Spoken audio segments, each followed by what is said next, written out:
안녕하십니까. 관리번호 27번입니다. 수업 시간 시작하겠습니다. 자, 여러분 우리 국어 수업 시작해볼게요. 자, 시작하기 전에 선생님이 뭔가 하나 물어보려고 하는데 여러분 혹시 글을 요약해본 경험이 다들 있죠? 그렇죠. 한 번쯤은 다들 있을 거예요. 그럼 어떤 글을 요약을 해봤는지 한번 얘기해볼까요?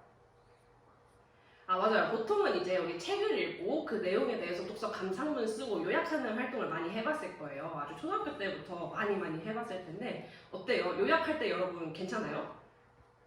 좀 어렵지 않아요? 아니면 나는 괜찮다.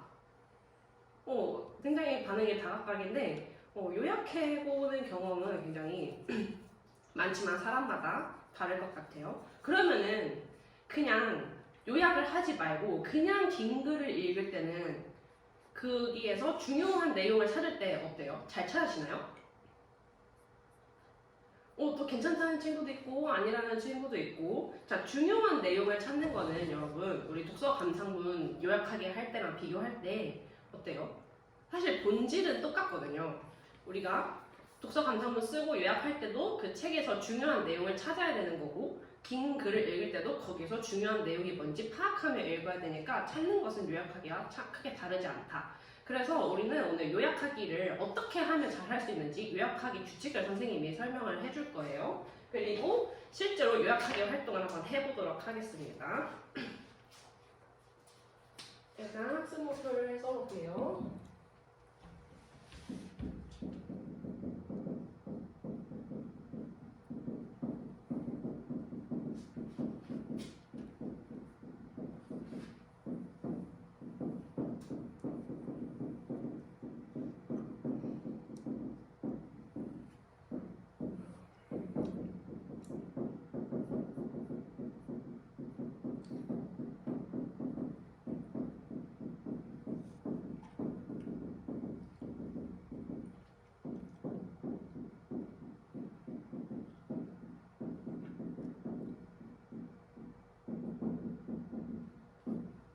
자, 그래서 선생님이 아까 전에 설명한 것처럼 우리 요약하기를 어떻게 해야 하는지 그 규칙에 대해 선생님이 설명해 줄 거고 그거를 토대로 글을 요약을 해볼 건데 그 요약을 할 때 이제 글이 어떤 특성을 가지고 있느냐 그리고 우리가 왜 글을 읽느냐 이런 것에 따라서 글 내용 요약할 때 조금 그 결과물이 달라지거든요. 그거에 대해서도 추가로 설명을 해주도록 하겠습니다. 자, 일단 선생님이 요약하기 규칙에 대해서 설명을 해줄게요. 자, 요약하기 규칙에는 4가지가 있어요. 첫 번째는 삭제, 두 번째는 선택, 세 번째는 일반화, 네 번째는 재구성. 자, 그냥 이렇게만 봤을 때 그냥 뭔지 알겠는 것도 있고 잘 모르겠는 것도 있죠. 하나씩 설명해 주도록 하겠습니다. 자, 삭제는 그렇죠. 없애는 거겠죠. 근데 뭘 없애야 할까? 그렇죠. 별로 안 중요한 내용을 없애야겠죠. 근데 이 안 중요한 내용에 뭐가 있느냐가 중요해요. 안 중요한 내용에는 이제 그냥 딱 봤을 때 그냥 부연으로 설명하는 내용, 부연 설명. 그리고 또 있을까? 그렇죠. 그냥 예시를 쫙 든 거, 예시. 그리고 또 있을까요? 중요한 내용이긴 한데 계속 반복되는 내용. 반복되는 내용 이런 애들은 과감하게 빼줘야 하고 요약할 때. 그리고 선택은 그렇죠. 고르는 거겠죠. 뭘 골라야 할까? 중요한 내용을 골라야 돼요. 이 중요한 내용은 우리가 딱 읽었을 때 글 전체 내용을 담고 있는 중심 내용, 중심 문장을 찾아서 남겨놓는 걸 선택이라고 하고. 다음 일반화는 뭘까요? 여러분 일반화라는 단어에 대해 아나요? 약간 어려운 단어죠? 그 일반화라고 하면은 원래 어떤 여러 가지 사례가 있을 때 그걸 하나의 일반적인 원리로 만드는 걸 일반화라고 하거든요. 그래서 우리 요약하기에서의 일반화도 똑같이 여러 가지 구체적인 사항들이 나열이 돼 있을 때 구체적으로 여러 개 나와 있는 거를 하나의 포괄적인 개념으로 묶어주는 거예요. 예를 들면은 우리가 악기에 대해서 설명을 할 때 뭐 피아노도 있고 바이올린도 있고 뭐 리코더도 있고 등등등 이런 것들을 우리가 포괄적으로 얘기하면 뭐라고 설명할 수 있을까? 그렇죠. 그냥 하나로 악기라고 일반화를 할 수 있겠죠. 이런 식으로 요약하기 할 때 일반화를 사용할 수 있습니다. 자, 우리 마지막 규칙인 재구성은 뭘까요? 그렇죠. 말 그대로 하면 다시 구성한다, 다시 만든다라는 얘기겠죠. 그럼 뭘 만들어야 할까? 그렇죠. 원래 없는 거. 우리가 이 글을 읽을 때 중심 문장을 선택할 수 있을 정도로 명확하게 나와 있는 경우도 있지만 그렇지 않을 때도 있어요. 여기저기 흩어져 있는 경우가 있는데 그럴 때 그거를 하나로 포괄해서 새로운 중심 문장을 만들어주는 거예요.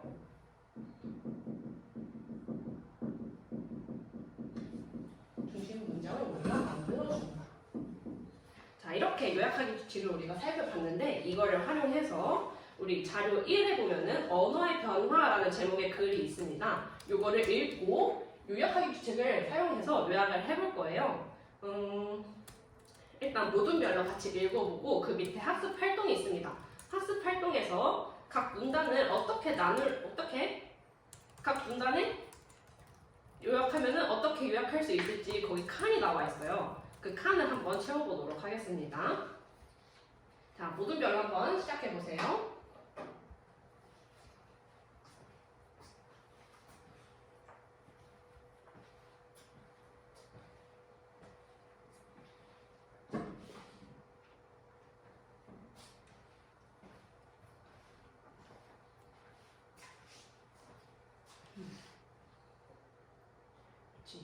여기 뭔가 중요한 내용이 나오기는 하는데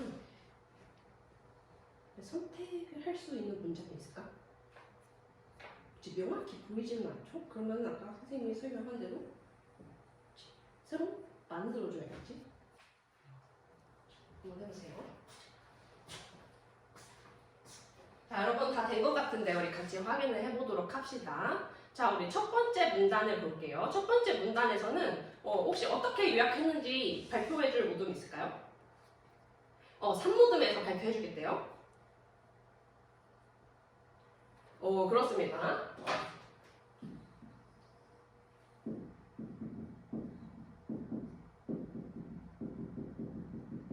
자, 1문단에서는 우리 3모둠이 어떻게 요약을 했느냐? 언어의 역사성은 무엇을 말합니다 라는 문장으로 요약을 해줬네요. 그런데 이 문장을 요약할 때 어떤 규칙을 썼는지 혹시 설명해 줄 수 있을까요? 맞아요. 여기 선택을 쓴 것 같아요. 자, 그럼 중심 문장을 찾아서 그대로 써줬다는 거겠죠? 자, 여기에 쓴 이 중심 문장은 이 첫 번째 문단에서 두 번째 문장이에요. 세 번째 문장. 언어의 역사성은 언어가 시간의 흐름에 따라 세상 변화, 수면하는 특성을 말합니다. 자, 이게 왜 중심 문장이라고 생각했어요? 그렇죠? 이 언어의 역사성이 요 전체 글에 중요한 내용이 되기 때문에 그렇죠. 아주 잘 찾아줬습니다. 다음 2문단 요약한 거 발표해본 모둠? 1모둠에서 발표해주겠대요.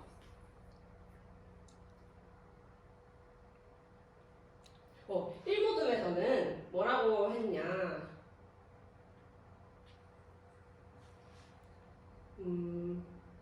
신조어는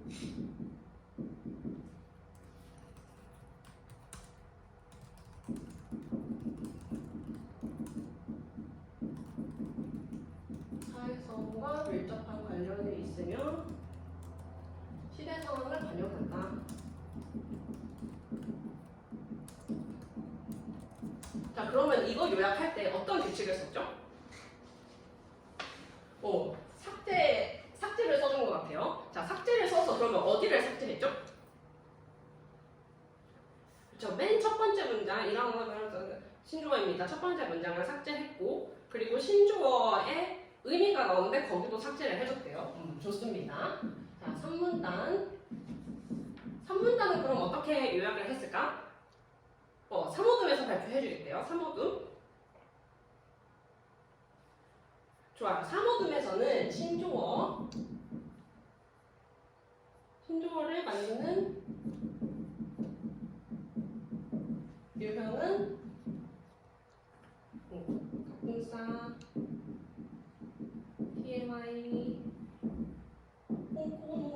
있다라고 발표해줬는데, 그러면 이거는 어떤 요약하기 규칙을 쓴 거죠? 삭제를 써줬다고 했는데, 자, 어때요? 맞아, 삭제를 쓸 수도 있지만 선생님 보기에는 이거보다 더 짧게도 요약을 할 수 있을 것 같아요. 혹시 그럼 어떻게 더 짧게 요약을 할 수 있을까? 발표해줄 모둠이 혹시 있을까요? 이 모둠.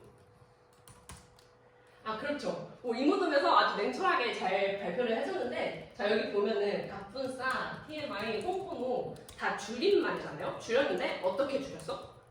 저 맨 앞자를 따온 거죠. 그래서 얘네들은 부자어 줄인 거다. 그러면은 이 요약하기 규칙은 어떤 규칙을 써준 거죠? 이 모둠에서 다시 한번. 그렇습니다. 일반화를 써준 거예요. 일반화. 자, 일반화에서 아까 선생님이 예시 들어준 것처럼 여러 가지 예시가 있을 때 그거를 포괄하는 하나의 말로 바꿔줄 수 있다라고 했는데 갑분싸, TMI, 홍보로 다 주다어로 줄인 말이다라고 포괄적으로 설명을 해줬죠. 아주 잘했어요. 자, 사문단. 사문단은 어떻게 요약할 수 있을까요? 우리 오모둠에서 발표해주세요. 좋아요. 언어의 변화는 긍정적, 부정적으로 모두 생각할 수 있다. 좋아요. 이거 조금 어려웠을 것 같은데 혹시 어떤 요약할 규칙을 써준 거죠? 그렇습니다. 재구성에서 해준 건데 재구성은 사실 이 여러 가지 여기저기 퍼져 있는 중요한 내용을 하나로 한 문장으로 응축해야 되는 거라서 조금 어려웠을 수도 있을 것 같아요. 아주 잘 찾아봤습니다. 자, 우리 이렇게 자료 1을 요약을 해봤어요. 어때요? 괜찮나요? 요약이 잘 된 것 같아요? 선생님 보기엔 괜찮은 것 같아요. 잘 해줬어요. 자, 우리 자료 2도 있거든요. 자료 2도 모든 별 한번 읽어볼 건데 이 자료 2를 읽을 때에는 밑에 학습 활동에 내용을 이미 정리해준 게 있습니다. 정리해준 게 있어요. 여기다가 디귿 리을에다가 칸을 채워주면 되는데 우리 옆에 기역 니은도 있죠. 언어의 변화를 요약한 것도 사실 있었어요. 여기에다가 같이 한번 채워볼게요. 그러니까 모든 별로 기역 니은, 디귿 리을을 채워보면 됩니다. 자, 한번 시작해보세요.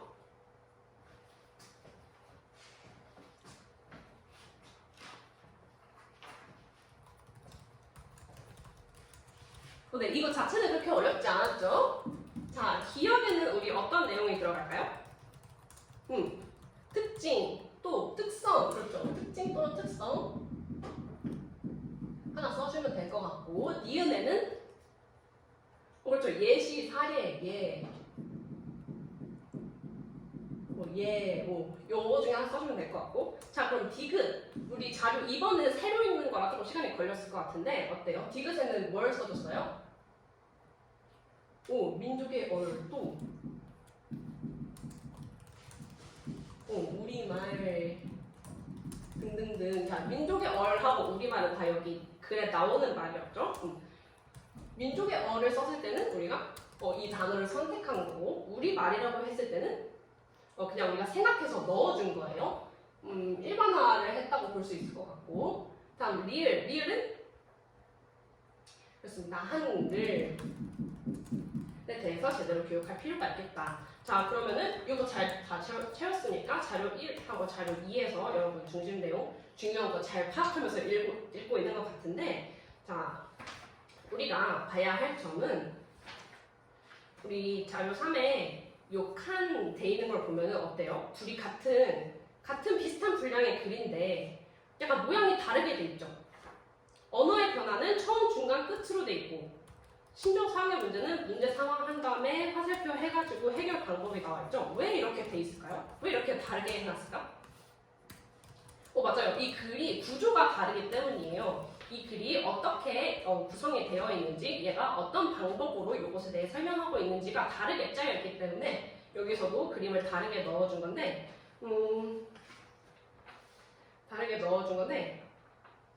그러면은 우리 여기 기억 처음, 중간, 끝 문제 상황 해결 방법이 나와 있잖아요.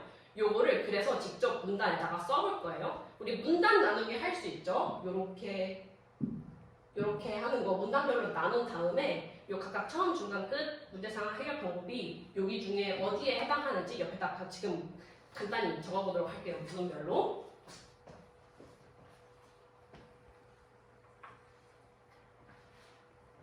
네, 이것도 그렇게 어렵지 않았죠? 우리 이미 여기 요약하면서 다 해놨고 기억니은 티글 리을로 글의 중심 내용도 다 찾아봤으니까 어렵지 않았을 거예요. 어떻게 잘 했나요? 발표? 이모둠에서 발표를 해줬는데 처음, 중간, 끝? 그렇죠? 자료 1은 이게 네문단이라서 그냥 각각 위에서부터 언어의 특성, 신조어의 특징 특성, 신조어의 예시 사례 예, 그 다음에 끝에 신조어 사용 특성까지 잘 써줬고 신조어 사용의 문제는 우리 3호둠에서 나연이가 발표를 잘 해줬는데 위에 두 문단이 문제 상황인 것 같고 밑에가 한 문단이 해결 방법인 것 같다. 좋아요. 아주 잘 써줬습니다. 우리 이렇게 글의 구조를 살펴보면서 그거를 활용해서 요약하기를 하면은 글의 구조를 이해하기가 더 편하고 파악할 수 있고 글의 내용을 더 잘 이해할 수 있다라는 효과가 있는데 자 그리고 우리 요약할 때 학습 목표에서 봤듯이 글의 읽기 목적 우리가 글을 왜 읽을까에 따라서도 요약한 결과가 달라질 수 있어요. 그것도 한번 잠깐 해볼 건데 자 우리 활동 2를 보면은 자료 1을 읽기 목적, 자료 2의 읽기 목적을 각각 두 가지씩 제시했습니다. 그쵸? 자료 1의 읽기 목적, 언어의 변화에 대한 것을 알기 위해서인가? 두 번째는 뭐라고 써져 있어요? 제 언어 변화의 장단점은 무엇인가? 이렇게 되어 있죠. 그 두 개. 그리고 자료 2의 읽기 목적은 신조어 사용할 때 문제 상황이 무엇일까? 왜 문제일까? 라는 것에 대해서 알아보게 돼 있고 또 그 해결 방안은 무엇인가에 대해서 알아보게 돼 있는데 여러분 그러면 여기에서 각각의 질문에서 우리가 이 문장에서 이 글에서 제일 중요한 내용이 무엇일지 각각의 목적에 따라 우리가 제일 먼저 파악해야 될 내용이 무엇일지 한번 간단하게 모든별로 써보도록 할게요.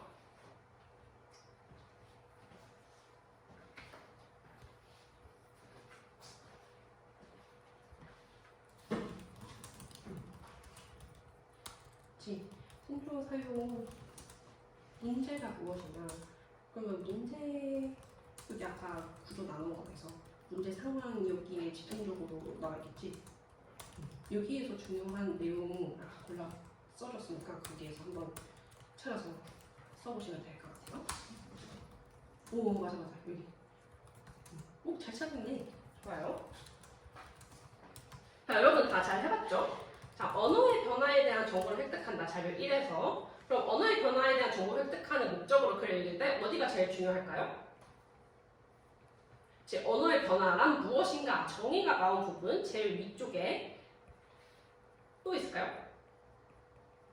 그렇죠. 뭐 역사성도 있고 창조성도 있고 사회성도 있고 이런 부분들이 영향 미친다라는 내용도 아주 잘 찾아줬네요. 자, 그럼 언어 변화의 장단점이 무엇일까? 무엇이 좋고 무엇이 나쁠까는? 그렇죠. 제일 밑에 문단에서 찾으면 되겠죠. 긍정적으로 이렇게 볼 수 있고 또 부정적으로 이렇게 볼 수 있다라고 잘 찾아줬고 자, 자료 2의 읽기 목적에서 신조어 사용의 문제는 왜 문제일까? 맞아요. 1문dum에서 아주 얘기 잘해줬는데 아까 1문dum에서 선생님한테 사실 질문을 했거든요. 어느 부분에서 찾아야 할까? 어느 부분에서 찾아야 될까요? 우리가 아까 문단 나누기 할 때 첫 번째, 두 번째 문단이 문제 상황이라고 했었잖아요. 여기에서 찾으면 되겠죠. 그리고 해결 방법, 어떻게 해결해야 될까에 대한 목적은? 그렇죠. 여기에서 마지막 문단에서 의무감과 자부심을 기르도록 교육해줘야 된다 등등. 좋습니다.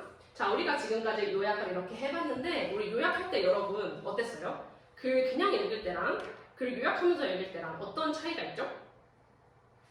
맞아요. 우리가 요약해야 된다라는 과제가 있기 때문에 글을 더 집중해서 읽게 되고 그리고 문단별로 요약을 할 경우에 이렇게 글의 구조까지 파악이 잘 된다.